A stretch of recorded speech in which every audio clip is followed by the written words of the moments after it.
Welcome to the final lesson of this chapter, the 1964 Race Riots and Separation. The following source is a photograph captured during the July 1964 race riot in Singapore. From the photograph, we can see a policeman chasing after three Malay men, who are trying to break into a Chinese residence. We can tell it's a Chinese residence because of the Chinese characters above the gate. What led these men to the Chinese residence? And what motivated these men to commit a crime in broad daylight in the presence of police? These are some important questions we will hopefully have answers to by the end of the lesson. So what led to the 1964 race riots in Singapore? The two reasons we will be looking at is, number one, competition between the Alliance Party and the People's Action Party. And reason two, tensions between the Malay and Chinese populations in Singapore. The objectives of this lesson are, firstly, to be able to describe how political competition between the Alliance Party and the People's Action Party led to tensions between the Chinese and Malay communities in Singapore. And secondly, to be able to describe how tensions between the Chinese and Malay communities in Singapore led to the 1964 riots. Let us review. The political party that controlled the central Malaysian government was the Alliance Party, whose party symbol is the boat on the left. The political party which controlled the Singapore government was the People's Action Party, whose symbol you see on the right. And what were they competing for? They were competing for power in each other's turfs. At the start of the merger period, there was a gentleman's agreement meaning an informal, unwritten agreement between the Alliance Party leaders and People's Action Party leaders that they would not compete for control over each other's governments. It is important to note that this was an informal and verbal agreement and not part of the Malaysia Agreement. This meant that the Alliance Party agreed not to compete in the Singapore general elections, and likewise, the PAP would not compete in the Malaysian general elections. However, this promise was not kept. The Singapore branch of the Alliance Party, known as the Singapore Alliance Party, participated in the 1963 Singapore general elections. This went against the earlier agreement between the Alliance Party and PAP leaders that they would not compete for control over each other's governments. The Singapore Alliance Party performed poorly in this election, even in regions in Singapore that had large Malay populations. In similar fashion, the PAP decided to participate in the April 1964 Malaysian general elections. This announcement stunned the Alliance Party, who had believed that the PAP would not involve itself in federal politics. During the election campaign, the PAP openly criticized central Malaysian government policies, such as special privileges for Malays, and called for a multiracial Malaysia. This greatly angered Alliance Party leaders. However, the PAP only managed to win one seat in the Central Malaysian Parliament through this election.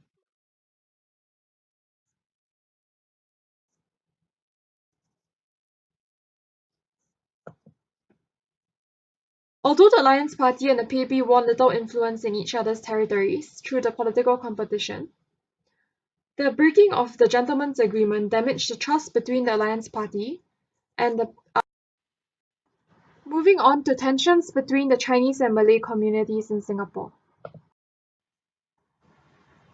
In the weeks leading up to the April 1964 Malaysian general elections and the months after, extremists within UMNO, sometimes referred to as ultras, launched a smear campaign on the People's Action Party. A smear campaign refers to the spreading of misinformation about a person or group of people in order to damage their reputation. UMNO extremists made speeches and published news articles accusing the PAP of creating a Chinese-dominated government that mistreated the Malay community in Singapore. This created tensions between the Chinese and Malay communities in Singapore.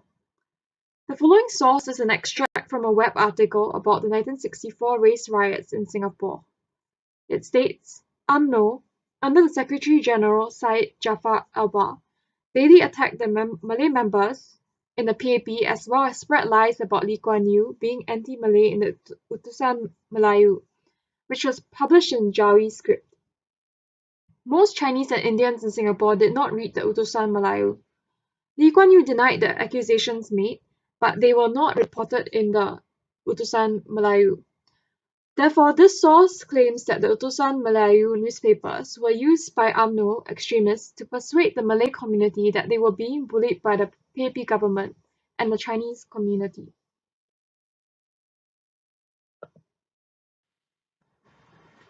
The following source shows Syed Jafar Albar's son, Syed Hamid Albar, defending his father's actions. It states, Lee Kuan Yew made a promise that he would not interfere in Malaysian politics, but this promise was never kept. He kept candidates to participate in the 1964 Malaysian general elections and attempted to win the support of the Chinese population in Malaysia. So what did you expect my father, the Secretary General of UMNO, to do? He was responsible for ensuring that UMNO, part of the Alliance Party, was not threatened by any newcomers. With that responsibility, he went around making speeches which were not in favour of Lee Kuan Yew and PAP, because the idea of a multiracial Malaysia was not acceptable to us. Therefore, the source suggests that the reasons for the tensions between the Chinese and Malay communities in Singapore had more causes than the UMNO extremists' smear campaign. The source also mentions the PAP's promotion of multiracialism in Malaysia as a source of tension between UMNO and PAP, possibly because it threatened the special privileges for Malays in Malaysia, which UMNO had worked to attain. This leads us to the 1964 riots. There were two race riots that took place that year. You are not required to remember the exact circumstances of each riot for exam purposes. The riots show us the extreme tension between the Chinese and Malay communities in Singapore that were built up during the merger period through the competition between the Alliance Party and the PAP. On 21st July 1964, clashes between Malay participants of a procession celebrating the Prophet Muhammad's birthday and Chinese onlookers led to a full-scale riot. 4 people were killed and 178 were injured, leading police to impose an island-wide curfew that lasted almost 2 weeks.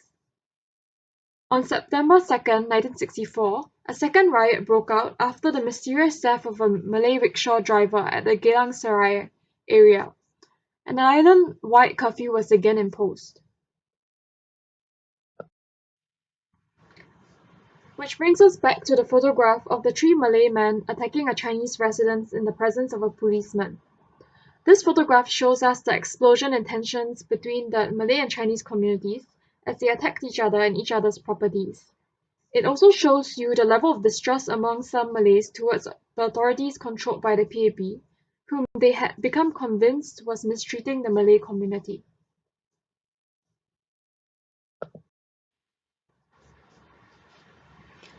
So what led to separation? Separation was the final result of 2 years of disagreements and growing tensions between 2 governments and the growing threat of communal violence in Singapore spreading over to Malaysia. By mid-1965, political tensions between the Singapore government and the Central Malaysian government showed no sign of easing. The separation was finalized on 9 August 1965, giving Singapore de facto independence. The following source, an extract from an article discussing the separation between Singapore and Malaya, shows you one reason why Tengku Abdul Rahman decided to separate Malaysia from Singapore. It states, Dr. Toh Chin Chai, a founding member of the PAP, with memories of the 1964 racial riots in Singapore still fresh in his mind, would explain later that he agreed to separation because he accepted Tengku Abdul Rahman's explanation that he had no power to solve the worsening racial relations in Malaysia, and there might be bloodshed. Singapore had its share of rioting, but Malaysia was much bigger. He, Tengku Abdul Rahman, would really face a problem. Therefore, Tengku was afraid that the riots between the Chinese and Malay communities in Singapore would spread to Malaysia.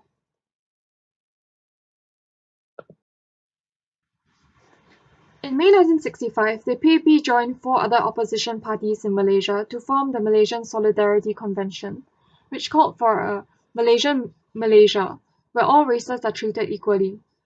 This was in direct opposition to the Alliance Party's belief in communalism. Apart from causing tensions between the leaders of the two parties, Central Malaysian government leaders feared that the MSC's message of multiracialism and criticism of the practice of granting special privileges to Malays in Malaysia would stir racial tensions in Malaysia, potentially resulting in riots in Malaysia as well.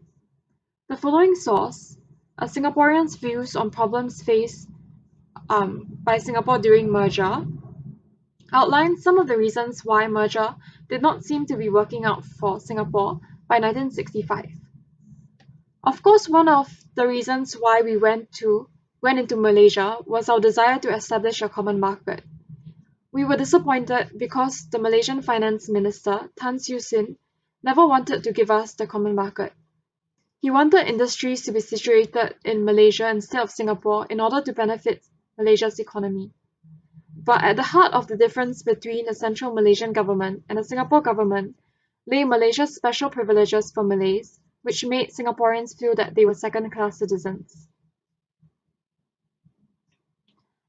Singapore was not benefiting economically. They had tried to convince the Central Malaysian government to create a common market but failed. The Singapore government was also unable to accept the Central Malaysian government's idea of communalism, or their granting of special privileges to one racial community. They tried to promote multiracialism in Malaysia and change the way the Alliance Party governed Malaysia, but the Alliance Party decided that it would not allow this.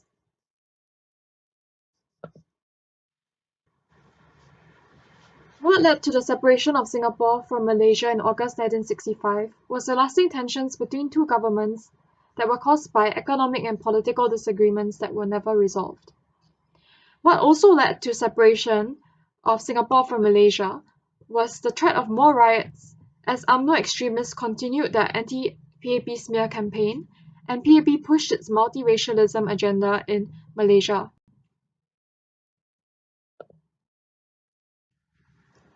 We have come to the end of this lesson. At this point, you should be able to describe how political competition between the Alliance Party and the People's Action Party led to tensions between the Malay and Chinese populations in Singapore. You should also be able to describe how tensions between the Malay and Chinese populations in Singapore led to the 1964 race riots in Singapore. Now, congratulations for making it to the end of this chapter.